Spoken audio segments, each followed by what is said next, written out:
ഇതന്നല്ലേ വീട്? ജോലി കഴിഞ്ഞ് നമ്മൾ ഇവിടെ വന്ന് കയറുന്നു. അപ്പൊ ഇതായിരിക്കുമല്ലോ വീട്. അതെ, സ്ത്രീധനത്തിന്റെ കാര്യമില്ല ഞാൻ സംസാരിച്ചോ. സ്ത്രീധനൊന്നും വേണ്ട.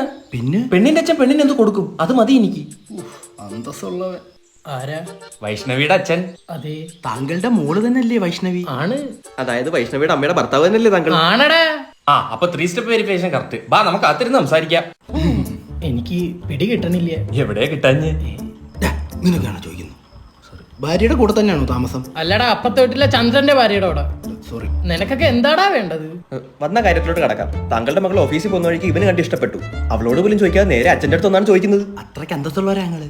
അല്ല, അതിനൊരു പ്രശ്നമുണ്ട്. എന്ത് പ്രശ്നം? സഞ്ജു സർ കപ്പിൾ ഡേയ്സ് ചടങ്ങ് ലാഭിക്കാൻ വേണ്ടി ഞങ്ങൾ കപ്പലിന്റെ വരെ കൊണ്ടുവന്നേ. മുടുങ്ങ ഇത് സ്ത്രീധനത്തിൽ കൂട്ടണം കേട്ടോ.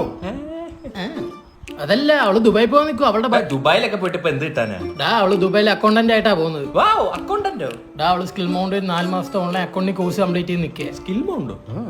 അതുമത്തെ ഇന്റേൺഷിപ്പ് എക്സ്പീരിയൻസ് സർട്ടിഫിക്കറ്റ്. പിന്നെ സർട്ടിഫിക്കറ്റ് കൊടുക്കുന്നത് ദുബായ് എഡ്യൂക്കേഷൻ ഡിപ്പാർട്ട്മെന്റ് ആയ KHD ആണ്. പിന്നെ ഒരു സ്റ്റുഡൻസിന് പേഴ്സണൽ മെന്ററിനെ പ്രൊവൈഡ് ചെയ്യുന്നുണ്ട്. മാത്രമല്ല എന്റെ മരുമോനും ദുബായിലുണ്ട്. ആ, അപ്പൊ സൗകര്യമായല്ലോ. കല്യാണം നമുക്ക് ദുബായ് വെച്ച് നടത്താം. വാ. മരുമോനെന്ന് പറയുമ്പോൾ മോളുടെ ഭർത്താവില്ലേ?